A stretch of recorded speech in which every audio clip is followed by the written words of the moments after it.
시청자 여러분 안녕하십니까? 3월 17일 수요일 2시 뉴스회전 시작합니다. 오늘 뉴스회전은 코로나 확진자 발생으로 출연자들과 화상과 전화로 연결해 진행됩니다. 오세훈 국민의힘 서울시장 후보와 안철수 국민의당 후보가 단일화 협상에서 이견을 좁히지 못하고 있습니다. 오세훈 후보 연결돼 있습니다. 안녕하세요. 네, 안녕하세요. 반갑습니다. 네, 단일화 어떻게 진행되고 있습니까? 아직 결론이 안 났는데요. 어디에서 가장 큰 이견이 있습니까? 뭐 그렇게 구체적으로 말씀드릴 수가 없는 게 지금 그 협상팀하고 제가 별도로 떨어져 있기 때문에요. 네, 구체적인 사정을 지금 알 수가 없습니다. 네, 근데요. 그 여론조사 문항으로 적합도냐 경쟁력이냐 이걸 주장하시는 걸로 알고 있는데요. 근데 안 후보 측에서는 박영선 대 오세훈, 박영선 대 안철수 중 누가 더 유리하다고 보냐. 크게 일반적으로 봤을 땐 뭐 큰 차이도 없는 것 같은데 이게 중요합니까? 글쎄요, 뭐 의미가 있으니까 아마 협상팀에서 그렇게 그 협상을 하고 있는 걸로 알고 있습니다. 자, 100% 무선 전화는 왜 못 받아들이시는 거죠? 글쎄요, 구체적인 협상 상황은 제가 좀 말씀드리기가 지금 어렵습니다. 예. 결론은 날까요? 후보님 보시기에? 글쎄요, 오늘 중으로야 나지 않겠습니까? 혹자들은 그 오 후보님 지지율이 올라가면서 3자 대결까지 염두에 두시는 게 아닌가 이런 생각하는 분들도 많습니다. 어떻게 보세요? 전혀 아니고요. 3자 대결은 전혀 머릿속에 없습니다. 그런 일이 일어나서는 안 됩니다. 아, 머릿속에 없으시다 그랬는데 가능성이 없다고 봐도 되는 건가요? 3자 대결은? 그럼요. 그런 일이 절대 있어서는 안 되죠. 예. 그럼 언제까지 결론 난다고 보면 될까요? 늦어도 원래 약속하신 그 시한까지는 결론이 날까요? 그렇습니다. 18, 19일이 그 후보 등록일이니까요. 그 전까지 준비는 가능합니다. 예, 다른 질문 좀 여쭤보겠습니다. 네네. 그 요새 가장 약간 논란이 됐던 내곡동 땅이요. 자, 일단 네. 사실 정리부터 좀 해보겠습니다. 네. 내곡동에 처가의 땅이 있었고요. 그 땅이 네. 2009년, 그러니까 오 후보님이 시장이실 당시에 보금자리 주택지구로 지정됐고, 그래서 36억의 보상을 받았다. 이건 다 사실이죠? 그렇습니다. 예. 그러면 오 후보님의 그 당시에 시장님의 어떤 입김이 작용했다. 이게 비판하는 쪽에서의 의구심인데 어떻게 보세요? 그건 거짓말이죠. 어떤 부분이요? 예.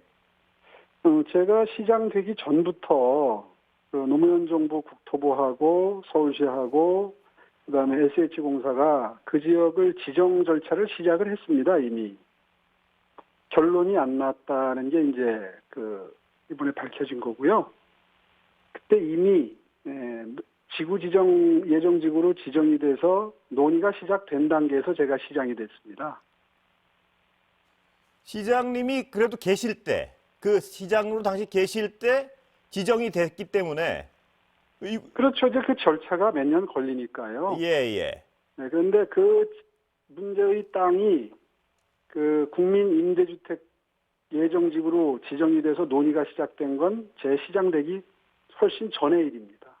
그 후에 결론이 날 때까지 시장님이 시장으로 계시기 때문에 어떤 영향을 미쳤다. 이런 가능성은 생각 안 하십니까? 그런 가능성을 주장을 하는 거죠. 민주당은 예. 억지로. 그런데 그 서류에 다 적혀 있듯이 그 사항은 저한테까지 보고도 안 되는 국장 정결 사항이거든요. 그 전결 사항이란 거는 확인이 되신 거죠, 서류상? 서류상 확인이 나중에 다 됐죠. 예. 그럼 처갓집 땅이 있다는 사실 자체를 몰랐다. 이렇게 주장하시는 건가요? 처갓집 땅이 내곡동에 있다는 사실 정도는 저도 뭐 듣고 알고 있었죠. 그런데 그 땅이 수용 절차에 들어가서 이제 수용을 해야 그게 임대주택을 짓는 곳이 되는 거거든요. 근데 그 수용 절차에 들어가 있었다는 거는 전혀 몰랐죠. 예. 그러면 상식적으로 담당 국장의 경우에 시장님의 어떤 사모님의 땅이다. 이런 사실을 인지하지 알 못했을까요? 수가 없죠. 그런 땅이 수백 수천 건일 텐데. 예. 그걸 어떻게 제 아내 이름을 외우고 있다가 그걸 확인하겠어요? 그럼 사모님께서는 혹시 이러이러한 예. 일이 진행되고 있다는 걸 인지하고 계셨지 않을까요? 몰랐겠죠. 제 추측에는. 왜냐하면 그 일일이 형제가 2남 2녀인데 상속 지분대로 상속이 된 땅이거든요. 저희 집사람 초등학교 4학년 때 장인어른이 돌아가셨습니다. 예. 그래서 이제 그때 그 법정 상속 비율대로 등기가 돼 있었겠죠. 근데 제 아내가 그거를 늘 의식하고 있거나 뭐 수용 절차가 진행된다는 거를 알고 있거나 그러지는 않았을 것 같은데요. 근데 땅이 있다는 거 정도는 인지하고 계셨지 않겠습니까? 아무리 봐도. 글쎄요, 뭐 알 수 있었겠죠. 그리고 땅이 그렇게 많은 게 아니니까. 후보님이 당시 시장이셨으니까 무슨 영향을 미치려는 의도가 없더라도 이러이러한 땅인데 이렇게 진행된다 정도는 수십억 대 땅이라면 당연히 의논을 좀 했을 것이다. 이런 식으로 쳐다보는 분들이 많던데요. 글쎄 그런 사실이 전혀 없습니다. 저는 관심도 없었고 알지도 못했고 그리고 중요한 사실은 그 땅이 평당 270만 원에 수용이 됐거든요. 예. 그런데 그 근처에 있는 다른 땅들 평균가가 310몇만 원입니다. 지금 서류를 보니까. 그러니까 결국 민주당은 지금 어떤 억지를 쓰느냐 하면 그런 그 시장의 처갓집 땅이 거기에 있었으면 그걸 제외하고 개발을 해야 됐다. 이제 이런 주장을 하는 거거든요. 예. 근데 위치를 보면 그게 한가운데 들어가 있어요. 그러면 그걸 시장 처갓집 땅이 있다고 해서 제외시켜야 됐었느냐 한번 생각해 보시면 상식적으로 판단이 되실 거고요.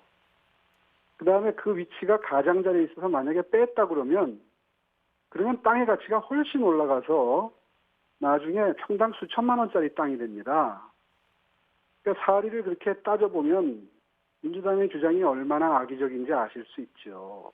예. 당시에 그 후보님은 땅의 존재와 위치를 알지 못했다 정확한 이렇게 말씀을 정확하게 하셨는데 얘기하면 의식조차 못하고 있었던 거죠. 예. 수용 절차가 그런데 진행된다는 걸 저한테 알려주신 바가 없으니까요. 후보 등록하실 때 그 재산 목록엔 들어 있었단 말입니다. 어떻게 모르느냐 이렇게 주장을 하는데 어떻게 보십니까? 그러니까 땅이 내곡동에 있다는 정도는 알았겠지만 그 땅이 수용 절차가 내곡동 땅이 다 수용되는 건 아니니까요. 예. 그걸 그렇게 연결시켜서 생각할 수는 없는 거죠, 사람이. 예. 그 다른 질문으로 넘어가겠습니다. 네. 윤석열 검찰총장 관계는 어떤 관계로 성립이 돼야 됩니까? 야당과. 저하고는 사실은 면식이 없으시고요. 예. 예, 최근에 이제 그 검찰총장직을 사퇴하시고 나서 정치를 하실지도 모른다는 상황이 돼서 간접적으로 소통 창구가 만들어져서 적어도 이번 단일화 국면까지는 개입하지 않으신다라는 입장은 확인하고 있습니다. 그런데 윤 전 총장이 안철수 후보와 연대하면 야권 분열이다. 윤 총장과 그렇게 연대 말한 가능성은 적은 없습니까? 그게 아니라요. 예. 그 안철수 후보께서 이제 본인이 더 큰 야당을 만들겠다 그러시면서 나중에 윤석열 전 검찰총장도 정치를 하시게 되면 본인하고 같이 정치하시도록 하겠다 이런 말씀을 하셨어요. 예. 그래서 그렇다면 우리 당하고 입당을 아예 하시면 지금 당장 큰 야권이 만들어질 텐데 굳이 시장되고 나서 합당을 하시겠다고 해서 입당을 하시면 제가 협상 조건도 양보할 의향이 있다. 어저께 그렇게 말씀드렸습니다. 국민의당 간판은 없어질 수 있습니까? 아니면 국민의당 간판은 국민의힘 간판이요? 반드시 있어야 되는 겁니까? 대전제로. 뭐 어떤 당이 꼭 있어야 된다 없어야 된다 차원을 떠나서 분열되면 안 된다는 취지의 말씀이죠. 예. 자, 다른 질문 좀 드리겠습니다. 네. 무상급식에 대한 소신은 지금도 동일하신가요? 무상급식이 아니라 세상에 공짜가 어디 있습니까? 세금급식이고요. 그리고 부자 무상급식을 반대했던 겁니다. 다시 말해서 부잣집 아이들에게 줄 돈을 아껴서 가난한 집 아이들에게 학습기자재 지원이나 방과후 학습비, 영어 원어민 교사 학습비 이런 걸 지원하면 가난한 집 아이들이 교육 사다리가 만들어져서 계층 이동 사다리가 만들어지는 거 아니겠어요? 어차피 예산은 한정이 되어 있는 거니까요. 그런 의미에서 예산을 그렇게 효율적으로 쓰자 하는 취지의 주장이었던 거죠. 오 후보님 그 주장은 10년 전하고 동일한 어떤 소신을 가지고 계신 것 같은데요. 요새 그 코로나 네. 시대에 보면은 보편적 복지에 대한 논의가 더 활발해지고 있지 않습니까? 그거랑 연결성은 그건 아니죠. 어떻습니까? 그건 그렇지 않죠. 코로나 시대에도 손해를 많이 보신 분이 있고 적게 보신 분이 있고 그리고 코로나 때문에 오히려 돈을 더 많이 벌 수 있는 사업 조건이 좋아진 분들도 계시잖아요. 그럴 때 똑같은 지원 액수를 설정하게 되면 그거는 오히려 불공평한 거죠. 이익을 본 분들은 코로나 덕분에 오히려 이익을 본 분들은 제외하고 적게 손해본 분은 적게, 많이 손해본 분들은 많이 지원해야 된다는 게 그게 행정의 원칙이 돼야 되지 않겠습니까? 그러면 후보님께서는 어떤 상황이라도 보편적 복지는 허용해서는 안 된다. 이렇게 정리해도 그렇게 되는 이름 겁니까? 붙여서 프레임 걸지 마시고요. 합리적으로 이게 다 국민 세금으로 지원되고 쓰이는 거 아니겠습니까? 오히려 선택적 복지다, 무슨 보편적 복지다 이렇게 할 게 아니라 합리적 복지를 해야죠. 그 관련 질문은 마지막 질문 드리고 다른 질문으로 넘어가겠습니다. 그러니까 합리적 복지에는 보편적 복지는 포함이 안 되는 건가요? 왜 자꾸 이름이 그렇게 중요한가요?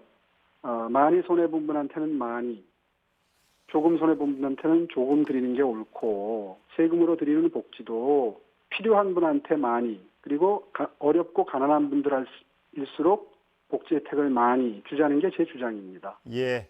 요새 부동산 관련해 가지고 많은 논란이 되고 있는데요. 시장 되신다면 부동산 정책의 근간은 뭔가요? 시장님의, 후보님의.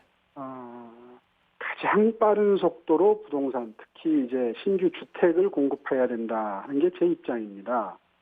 지금 현장을 많이 다니고 있는데요. 현장에 가보니까 당장 한 달 내라도 도시계획위원회를 열어서 바로 진행시켜줄 수 있는 대기 물량들이 있습니다.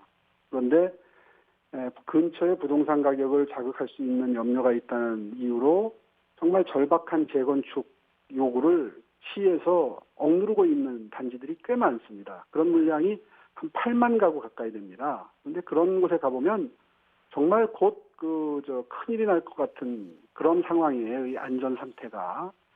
이 하수관, 오수관 같은 게 수시로 터지고 건물 외벽에 금이 가 있고 그렇습니다.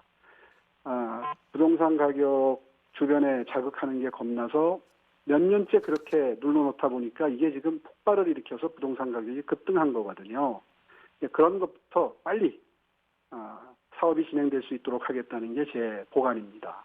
지금 문제가 되고 있는 3기 신도시 이 계획은 계속 진행해야 됩니까? 아니면 이 계획 자체를 바꿔야 됩니까? 3기 신도시 계획은 가능하면 지속을 하는 게 옳겠지요. 부동산 가격이 이렇게 급등하고 있는 상황이니까.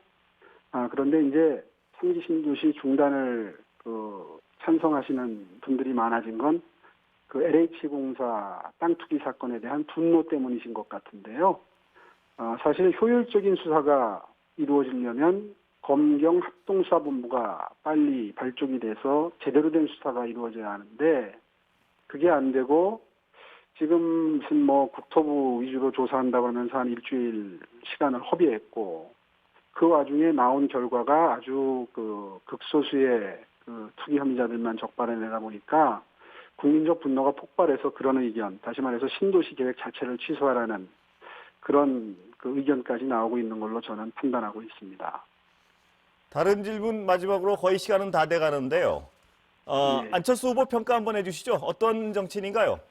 예, 정말 이번에 자주 뵈면서 함께 앞으로 정치를 좀 논의하고 싶은 그런 상대방이십니다. 서로 약속한 대로 서울시를 누가 단일 후보가 되더라도 선거 기간에 서로 도와주고 그리고 서울시를 함께 운영할 수 있는 시스템적인 또 정책적인 토대를 마련하자는 데 합의를 했는데요. 저는 그 부분에 대해서 기대가 매우 큽니다. 박영선 후보 여당 평가 한번 예. 더불어 해주시죠. 예, 사실 공약이 조금 좀 구체성이 떨어지고 현실성이 떨어지는 공약들이 많이 나와 있습니다. 21개 다핵 도시를 만들겠다는데 21군데가 어딘지 아직도 안 밝히고 계시는데요. 참 유권자분들에 대한 도리가 아니라고 생각하고요. 또 수직 정원, 나무를 심을 수 있는 건물을 짓겠다고 하는데 글쎄요, 그런 건물이 중국에서 시도가 됐는데 하도 모기가 많아서 여름에 창문도 못 열고 해서 사람이 들어가 살질 못하거든요. 또 30만 가구 토지 임대부 주택을 공급한다고 하는데 서울에는 토지 임대부로 분양을 하려면 시소유 땅이 있어야 하는데 30만 가구를 공급할 땅이 구하기가 어렵습니다. 앞으로 토론을 해봐야 되겠지만 그런 비현실적이고 구체성이 떨어지는 공약들을 내놓으시는 모습을 보면서 조금 좀 준비가 미흡하신 거 아닌가 하는 생각도 들고요. 또 오늘 그 박원순 전 시장 그 성폭력 피해자분께서 오전에 입장을 내시지 않았습니까? 그런데 피해 호소인이라고 부른 분들이 그 캠프에 많이 계십니다. 공동선대위원장인 이낙연 전 총리부터 시작해서 후보 비서실장, 공동선대본부장, 대변인까지 5분 정도가 피해 호소인이라는 표현을 쓰신 분들이 계시는데 사실은 그분들은 글쎄요, 제 생각 같아서는 스스로 자진 사퇴하시고 캠프에서 빠져주시는 것이 아마 후보를 그래도 위하는 길이 아닌가 저는 그런 생각이 듭니다. 예, 마지막 질문 드리겠습니다. 서울시장 임기 1년인데요. 차기 대권에 도전 안 한다. 누차 말씀하신 바 있는데요. 계속 대권 도전 얘기는 나오고 있습니다. 입장 변화 없으십니까? 예, 이번에 내놓은 공약 자체가 전부 5년 정도는 필요한 공약이고요. 그래서 제가 일을 열심히 해서 좋은 평가를 받는다면 내년에도 다시 한번 재신임을 받아서 5년 정도 제가 약속드렸던 공약은 꼭 완성하고 싶습니다. 예, 오늘 말씀 감사합니다. 예, 고맙습니다.